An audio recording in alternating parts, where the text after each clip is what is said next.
Magandang umaga mga kababayan and welcome back sa aking YouTube channel, Jing No Boundaries. So for today's video mga kabayan, nandito po tayo sa Barangay 2, Bacoor, Cavite. Ayan, nandito po tayo sa loob ng Siyudad de Kaunlaran. Ayan, tignan nyo po. Ayan, so nandito po tayo ngayon mga kababayan upang saksihan ang pagta-turnover ng ating Pangulong Bongbong Marcos sa mga beneficiary na i-awardan dito po sa Siyudad Kaunlaran. Ayan, so dalawang phase po ito mga kababayan and total of 660 units, phase 1 and phase 2, pero hindi pa po tapos yung mga iba, kaya under construction pa, pero itong phase 1 I think is tapos na. Ayan, itutur ko po kayo mamaya dito mga kababayan.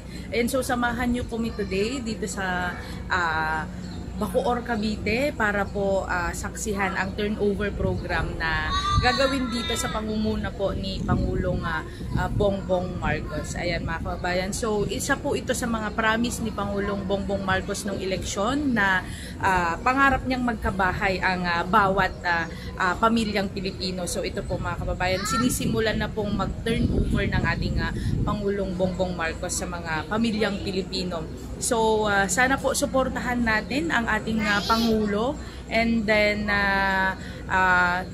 antayin natin yung mga iba pang lugar kung saan po magte-turn over ng mga units ng pabahay po ni Pangulong Bongbong Marcos. Ayan, maganda po yung ginawa ni Pangulong Bongbong Marcos mga kabayan. Parang condo type po yung ginawa niya para mas marami nga naman pong units sa isang building. Ayan, so samahan niyo ako kabayan and itutur ko po kayo dito sa loob ng Siyudad de Kaunlaran. Maraming salamat! And so mga kabayan, ito po yung inner part ng Siyudad de Kaunlaran. Siyudad Kaunlaran na. Ayan, dito po sa Molino 2, Bacoor, Cavite. Ayan. So ganyan po yung parang design ng bahay. Ayan, ng isang unit dito po sa subdivision, and 2 phases po ito mga kababayan. Ayan. May phase 1 and phase 2. So halos patapos na. Dahil nga po marami mga kababayan, yung nandun pa po na part, ayan, titignan natin for a while lang, is parang hindi pa tapos. Pero almost tapos na. Ayan. So may veranda pa.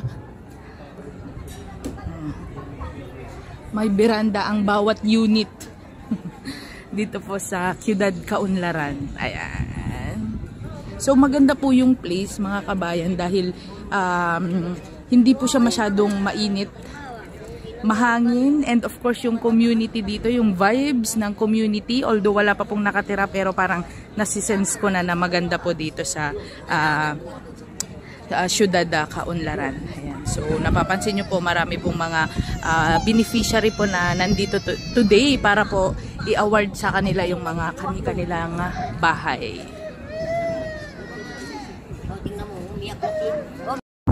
So ayan mga kababayan, nakikita nyo naman na hinahangin ang aking buhok.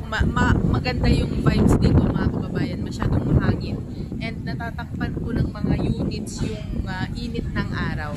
Ayan, so dito po yung parang under construction pa, pero yung mga nandun po sa kabila is okay na. Ayan, ready for turnover na po mga kababayan.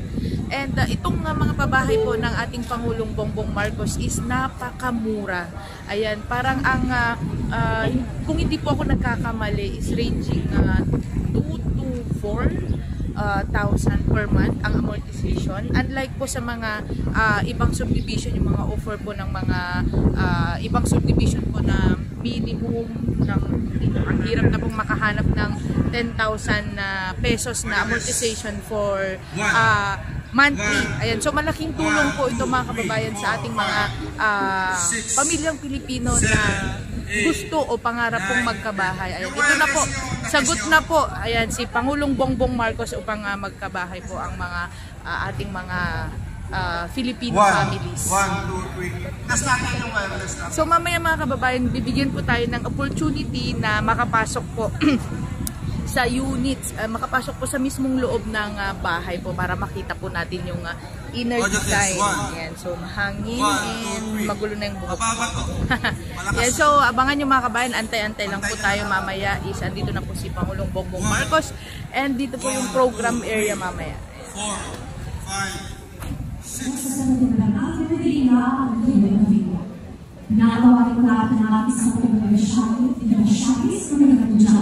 Mr. and Mrs. Sonny and Shelly Nalagaras.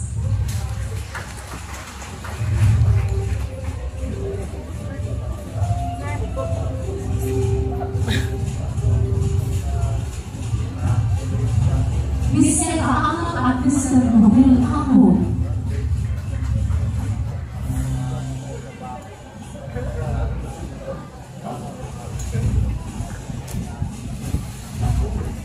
Mr. Arnold Balhawan.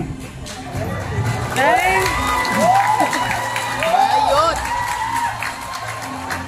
Mr. and Mrs. Rafael and Rowena Apelido.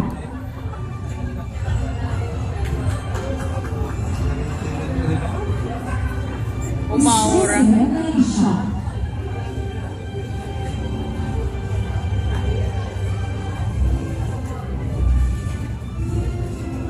Mr. and Mrs. Gilbert and Camila Amaro.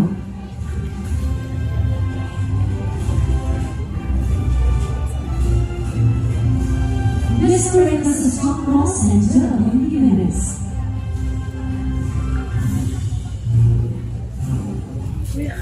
Congratulations po. Mr. and Mrs. Roby and Janet Pangos. Congratulations sa mga makakatanggap ng pabahay mga kababayan. Mr. Alan Bobia and Ms. Aiza Sula. Magandang simulahin dito mga kababayan para sa kanila. Mr. and Mrs. Joselito and Rina Abulim.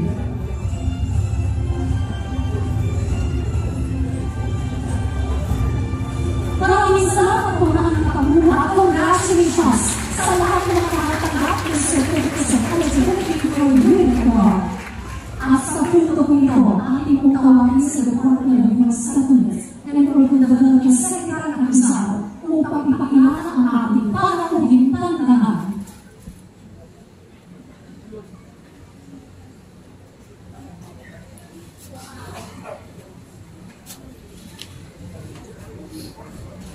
Kabayan, ang Pangulo ng Republika ng Pilipinas, Galang Ferdinand R. Marcos Jr.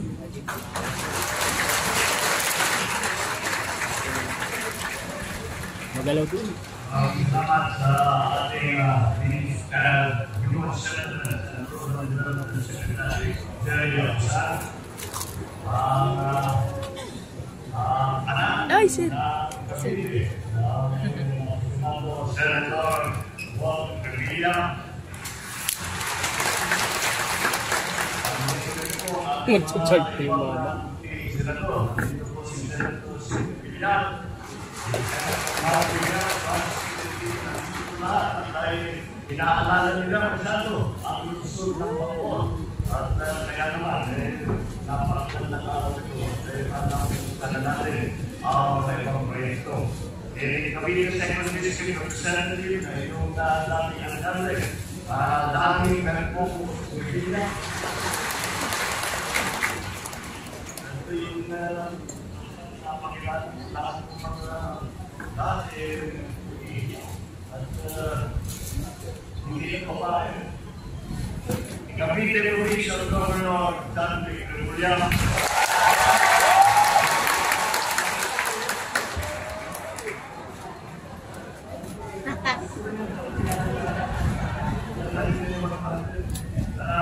Ang ating mayor, ang mayor ng Bacoor, Mayor Strike Revilla.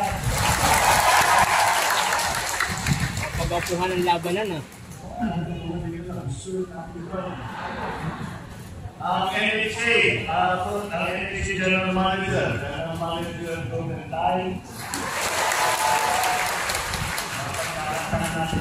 Ang cute ni Sir Joven tayo. So, palitan natin ang NHA Administrator. Imbis na siyang tumatang ng pagkagano ng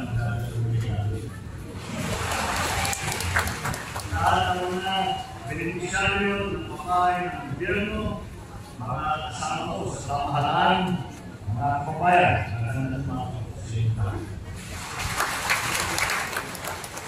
Gusto ko nagkakaga na mga sa dalawin ng pamilya para sa isang namang proyekto pabahay ng ating pamilya.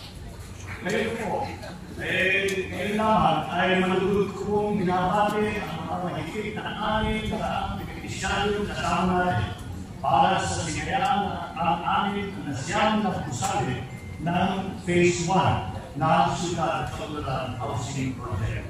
Ang Sulat Kaunlaran Phase 1 ay binubuo ng siyang na-localize sa Pilipinas dahil may pinunas na hindi natin ang natapos na ang may 5 trabaho. Aabot sa 500 ng pamilya ang mabibigyan ng mga kabahay. Ang proyekto ito ay bunga ng pagtutulungan ng LHA, ng local government, ang pamahalaan ng Bacoor, iba pang ahensya ng pamahalaan at pribadong sektor ay kasama. Ito ay upang makapaghatid ng ginhawa para sa mga pamilyang apektado ng rate of continuity man lang sa susunod sa paglilinis ng maliyapit at paglilinis ng mga pamilya na nakatira sa bayan ito. Bilang ang ito, pinabilis po natin ang kanilang renovasyon sa bagong babae na ligtas, legalidad, komportable, at may maayos na pamilya. Sa kanitayan po, tayo ay nagsasagawain tayo kanina ng groundbreaking para naman sa susunod na itatayo na pang-usali itatayo ng Phase 2 sa Siyudad Kaunlaran. Dagdag ng 130 pamilya ang pakikilang pamilya. Inihikayat ko po ang ating mga benepisyaryo na pagtibay ang pakikipagtulungan sa ating pamahalaan upang mapatigil ang ayusan at kasaganahan sa komunidad ng ating Pilipinas. Itong 2023, umabot sa mahigit na 80,000 bahay ang pabahay na naitay ng NHA sa buong bansa. Sa kasalukuyan, ang NHA ay patuloy na nagsisira na makakapagkanto ng mga pabahay sa mga maraming Pilipino na nangailangan ng kanilang hinigirahan. Isama tayo natin ang mahigit 7,000 piso na may pamahagi sa pamamagitan ng Emergency Housing Assistance Program. Sa may 150,000 pamilya na naapektuhan ng kalagad tulad ng nagsunog, ng baha, lindol, at pagkakas. Ang po ang inyong pamahalaan na patigilin mga sapat na pondo upang maapunan ang pangangailangan ng mga bahay na nakakaraan. Tuloy-tuloy po ang NHA sa kapagtutupad ng programa ng bahay para sa pamilya ng Pilipinas. Sa tulong at pakikipag-ugnayan ng DHSUD sa pamumuno ni Secretary General Kusat ay tuloy-tuloy at hindi namin kikitignan. Tunay na ako na ang ating pagkakalo sa mahalagang okasyon na tulad ito ay sumisimbolo ng aking pangako sa kampayanan na may angat ang antas ng pamumuhay ng bawat Pilipino sa pamamagitan ng bagong bahay tungo sa bagong buhay.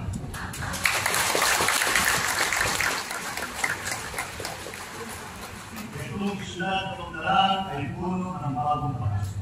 Hindi lamang para sa mga benepisyaryo, ngunit para sa lahat ng mga kakakita ng natagumpay ng proyekto ng Diyos. Pinagawalan ko po ang lahat ng mga benepisyaryo na nagamitin ang biyaya ito upang mapakakulan ang inyong mga buhay ng matiyak, ang magandang kinagtas para sa inyo at para sa mga pamilya ninyo. Sigurado po na ang Sulat Kaunlaran at iba pang mga proyekto ng bahay ng pamahalaan ay magiging daan natin tungo sa bagong Pilipinas na nakapagtatawag para sa lahat ng ating mga mamamayan. Mabuhay po kayo lahat, mabuhay sa bagong Pilipinas.